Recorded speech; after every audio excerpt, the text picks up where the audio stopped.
بسم اللہ الرحمن الرحیم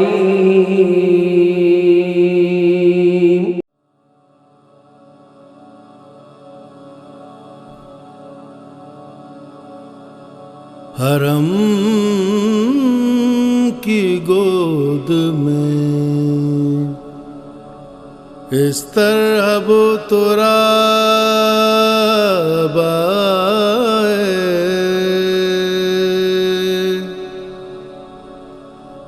حرم کی گود میں اس طرح تراب آئے،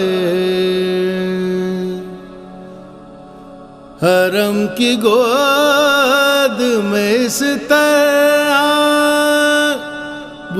تراب آئے، نبی کے قلب پہ جیسے کہ الکتاب آئے، نبی کے قلب پہ جیسے کہ الکتاب آئے، ولادت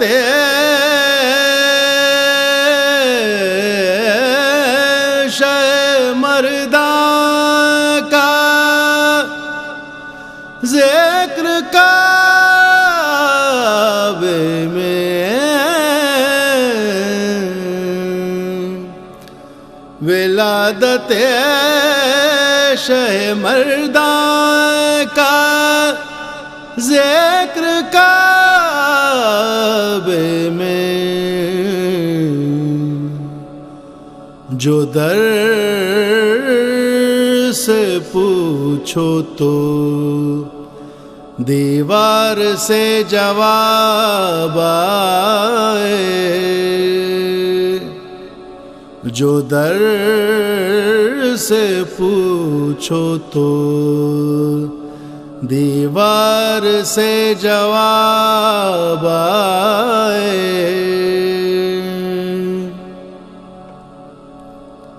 میں اس امام کا قائل ہوں جس کی محفل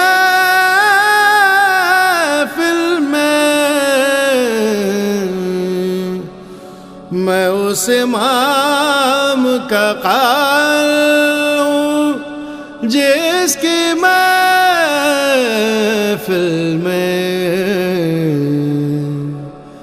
میرے سوال سے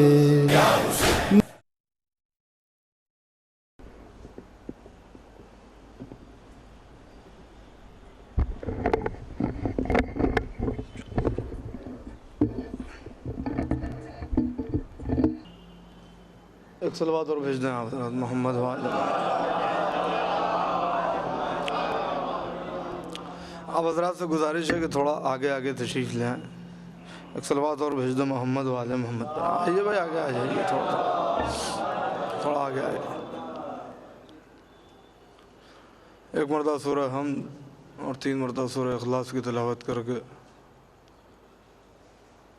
مرحوم عباس حبیب صاحب کی روح کو بتصدق محمد والے محمد کے ایصال فرمان میں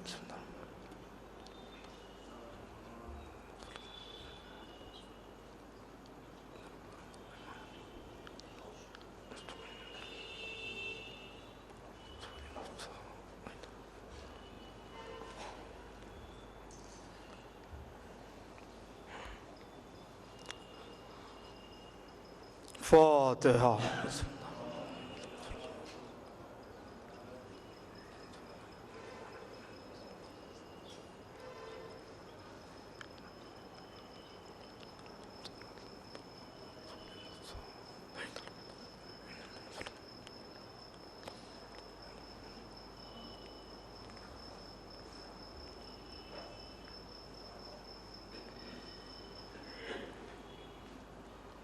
لا حول ولا قوة إلا بالله العلي العظيم اعوذ باللہ من الشیطان اللعین الرجیم بسم اللہ الرحمن الرحیم الحمد للہ الذی ہدانا لہذا وما كنا لنهتدی لولا ان ہدانا اللہ لقد جاءت رسل ربنا بالحق والصلاة والسلام على اشرف الانبیاء والمرسلین خاتم النبیین رحمت للعالمین محبوب رب المشرقین والمغربین جد الحسن والحسین بالقاسم محمد وعلى آل بیتہ الطیبین الطاہرین المعصومین المظلومین المنتخبین المنتجبین الذین اذهب اللہ عنہم الرجس وطہرہم تطہیرا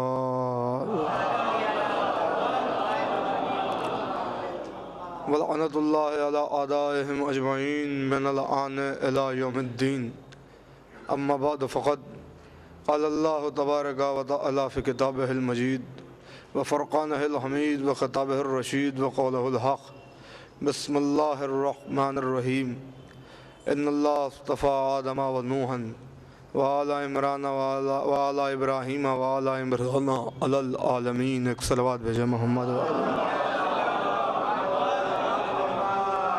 یہ سورہ آل عمران کی آیت ہے جسے میں نے آپ حضرات کے سامنے ان مجالس کے عنوان کو مد نظر رکھتے ہوئے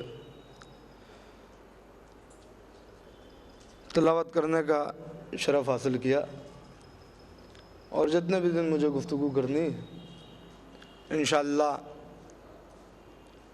عنوان کے ذیل میں اسی آیت کو سرنامہ بیان قرار دیا جائے گا. ارشاد ہوتا ہے کہ ان اللہ اصطفیٰ آدم و نوحا، ہم نے استفا کر لیا، چن لیا، الیکٹ کر لیا، سلیکٹ کر لیا آدم کو اور نوح کو، وآل ابراہیم اور ابراہیم کی ذریت کو اور ابراہیم کی آل کو، وآل عمران اور عمران کی اولاد کو، علی العالمین، عالمین میں سے نہیں، علی العالمین یعنی عالمین پر. توجہ رکھیے گا، یہ قرآن کی فصاحت و بلاغت ہے کہ یہ نہیں کہا کہ ہم نے عالمین میں سے آدم کو چنا، عالمین میں سے نہیں بلکہ عالمین پر. یہ کیوں نہیں کہا کہ عالمین میں سے چنا؟ غور کیجئے گا، اس لیے کہ اگر اللہ یہ کہتا کہ عالمین میں سے چنا تو اس کا مطلب یہ کہ عالمین میں اور بھی تھے کہ جنہیں چنا جا سکتا تھا، لیکن علی العالمین کہہ کے اللہ نے یہ وضاحت کی کہ عالمین میں ان کے علاوہ کوئی نہیں ہے کہ جو ہمارے استفاء کے قابل ہو اور ہمارے چننے کے قابل ہو. اور 4 ہستیوں کے استفاء کا ذکر کر کے اللہ نے ان تمام برگزیدہ ہستیوں کو اس میں سمیٹ لیا اور انتخاب کے دائرے کو بھی وسیع کیا. کسی ملک یا قریے یا قبیلے یا کسی شہر کی بات نہیں کی کہ ہم نے کسی شہر کے لیے چن لیا، کسی ملک کے لیے چن لیا، کسی قریے کے لیے چن لیا، کسی قبیلے کے لیے چن لیا، نہیں بلکہ یہ کہا کہ ہم نے انہیں چنا عالمین پر. یعنی اگر وہ رب العالمین ہے تو یہ استفاء علی العالمین ہے. یہ یعنی جہاں تک اس کی ربوبیت کا دائرہ ہے وہاں تک ان کی مصطفائی کا دائرہ ہے. انشاءاللہ اس پر گفتگو ہوگی کہ انتخاب کے لیے پروردگار عالم نے قرآن مجید میں 3 لفظ استعمال کیے ہیں: استفاء، اجتباء اور ارتضاء. یہ 3 لفظ ہیں. انشاءاللہ اس پر آگے چل کے گفتگو ہوگی کہ اس میں فرق کیا ہے. اگر سب کے معنی ایک ہیں تو پھر اس میں فرق کیا ہو جاتا ہے. اس پر انشاءاللہ آگے گفتگو ہوگی. عنوان میرا کیا ہے؟ خاندان ابو طالب. اور اسی لیے میں نے اس آیت کو سرنامہ بیان قرار دیا کہ آل عمران، کہ اللہ کہہ رہا ہے کہ ہم نے آل عمران کو چنا.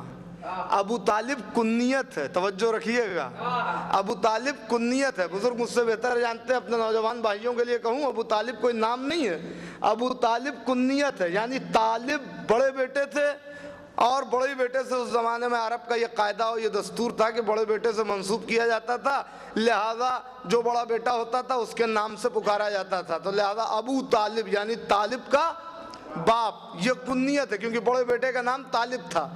اصل نام کیا ہے؟ اصل نام تاریخ کی روشنی میں عبد مناف تھا، اور قرآن کی زبان میں عمران تھا۔ بہت توجہ رکھیے گا، میں کچھ کہنے جا رہا ہوں کہ قرآن کی زبان میں سرکار ابو طالب کو عمران کہا جاتا ہے۔ اب توجہ کیجئے کہ آدم کو چنا، نوح کو چنا، ابراہیم کی اولاد کو چنا، اور عمران کی اولاد کو چنا۔ اگر اس عمران سے مراد موسیٰ اور عیسیٰ ہو جائیں گے تو ابراہیم کی اولاد جا کہاں تک رہی ہے؟ ابراہیم کی اولاد جا رہی ہے سرکار رسالت مآب تک۔ میں کیا کہہ رہا ہوں؟ سرکار رسالت مآب تک ایک پورا سلسلہ ہے بھائی، سرکار رسالت مآب بھی تو اسی میں۔ ایک صلوات بھیجے محمد والے محمد، ایک صلوات اور بھیج دیں محمد والے۔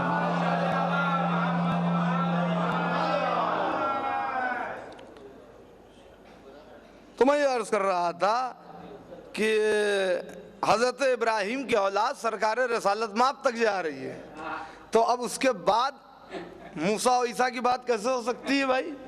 موسیٰ و عیسیٰ تو سرکار رسالت مآب سے پہلے ہے نا، حضرت موسیٰ و حضرت عیسیٰ، تو وہ تو سب آل ابراہیم میں آ گئے۔ ابراہیم کی دو اولادیں، ایک اسماعیل ہیں اور ایک اسحاق ہیں۔ جو سلسلہ اسماعیل سے چلا وہ اولیاء اللہ کا چلا، جو منتہا ہو گیا سرکار رسالت مآب پر جا کر کے، اور جو سلسلہ حضرت اسحاق سے چلا وہ انبیاء بنی اسرائیل کا سلسلہ چلا، کہ جس میں حضرت یعقوب ہیں، حضرت یوسف ہیں، حضرت یونس ہیں، حضرت داؤد ہیں، حضرت یحییٰ ہیں، زکریا ہیں، یہ تمام لوگ ہیں۔ تو لہذا یہ سلسلہ منتہا ہوا حضرت عیسیٰ پر جا کر کے، تو آل ابراہیم میں سب کے سب آ گئے۔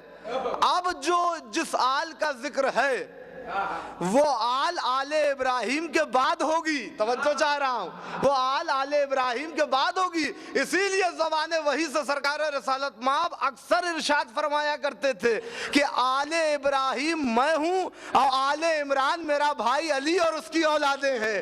ایک صلوات بھیج دیں محمد و آل محمد۔ یعنی ابراہیم کی نسل میں کوئی ایک ایسی عظیم ترین ہستی آنے والی ہے کہ جس سے آل کو منسوب کیا جا سکتا ہے۔ یہ وہ طیب و طاہر و پاک و پاکیزہ قانون اصطفیٰ ہے جس کا ذکر پروردگار عالم نے قرآن مجید میں کیا۔ تو ظاہر ہے یہ ایام وہ ہیں اور وہ تاریخیں قریب آ رہی ہیں کہ جہاں ذبیح اللہ کی بھی بات ہے، اور پھر آگے چل کے جو ملتوی کیا گیا ذبح عظیم تک، وہ بھی ایام قریب سے قریب تر ہیں۔ لہذا بہت ہی مشکل ہے کہ 5 دن کے اندر کوئی نتیجہ دیا جا سکے، یا بہت زیادہ ایلیبریٹ کر کے ایگزیجریٹ کر کے بات کو بیان کیا جا سکے۔ مختصر وقت میں مجھے سمیٹنا بھی ہے، اور 5 دن کا ٹائم ہے، ورنہ موضوع اتنا وسیع، اتنا واسٹ، اتنا وائڈ، اتنا طویل ہے کہ جس کے لیے میں یہ سمجھتا ہوں کہ کئی اشرے درکار ہیں مجھ جیسے جاہل کے لیے۔ تو یہاں ہمارے مولانا خورشید صاحب قبلہ بیٹھے ہوئے ہیں، بہترین مجلسیں آپ ان سے سماعت فرماتے رہتے ہیں، پڑھے لکھے حضرات ہیں۔ میرے سامنے اس وقت علماء سے، خطبہ سے، ذاکرین سے، واعظین سے، مبلغین سے آپ نے بڑی مجلسیں اس آیت کے ذیل میں سماعت فرمائی ہوں گی اور سماعت فرماتے رہیں گے۔ آل عمران خاندان ابو طالب، یہی خاندان ابو طالب جس کا ذکر اللہ نے سورہ آل عمران میں کیا، پورا ایک سورہ ہی رکھ دیا اللہ نے۔ آئیے تشریف لے آئے، صلوات بھیجئے امام اللہ علیہ یا علی یا علی۔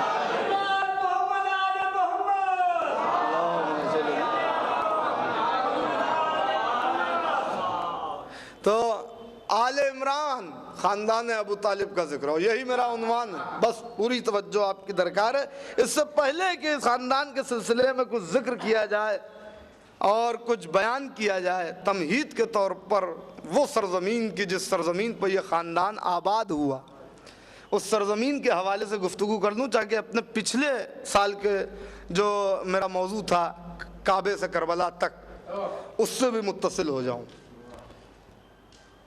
کس سرزمین پر یہ خاندان آباد ہوا؟ سرزمین عرب۔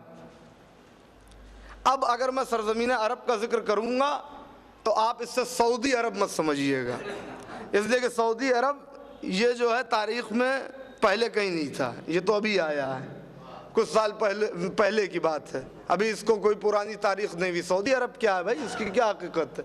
اصل نام عرب،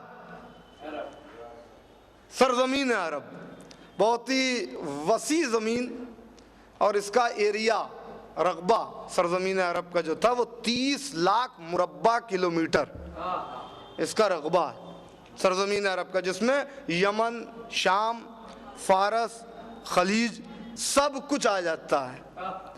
اب اس سرزمین عرب کا ایک نقشہ ذرا سا دیکھیں، کیونکہ بات جتنی سننے کی ہے اس سے زیادہ دیکھنے کی ہے۔ سرزمین عرب کیا ہے؟ اس کو خطہ عرب بھی کہتے ہیں اور جزیرہ نماء عرب بھی کہتے ہیں۔ جزیرہ نماء عرب اس لیے کہتے ہیں کہ یہ زمین کا جو ایک حصہ ہے وہ خالی ہے، باقی کے تینوں حصے پانی سے گھرے ہوئے ہیں، ایک حصہ شمال کی طرف کا وہ خالی ہے۔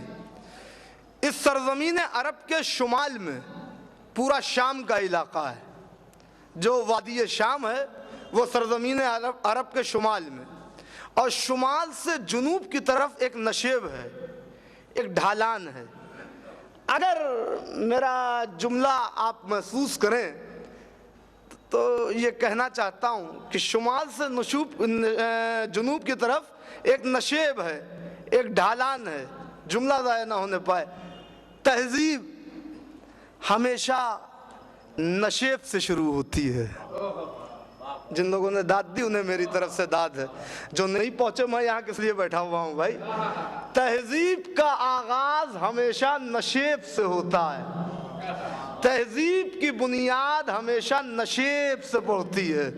اس لیے آپ اگر دنیا کا نقشہ دیکھیں تو خانہ کعبہ نشیب میں ہے۔ میں بہت توجہ چاہ رہا ہوں، نہیں یہی بات نشیب کی تھی جو سلطان کربلا نے ذوالجناح سے کہا نشیب میں چل۔ اللہ اکبر، میں کیا کہہ رہا ہوں، نشیب میں چل، کہ جہاں سے تہذیب کا آغاز ہوتا ہے، بنیاد پڑتی ہے جہاں تہذیب کی، اسے نشیب کہتے ہیں۔ لہذا جو خلیل اللہ جس جگہ کو مرکز بنانے والے تھے وہ بھی نشیب میں، اور جہاں ذبح عظیم تہذیب کو اجاگر کر کے قیامت تک زندہ رکھنے والا تھا وہ جگہ بھی نشیب میں موجود ہے۔ ایک صلوات بھیجے محمد و آل محمد۔ یہ تہذیب کا آغاز جو ہوتا ہے وہ ہمیشہ نشیب سے ہوا۔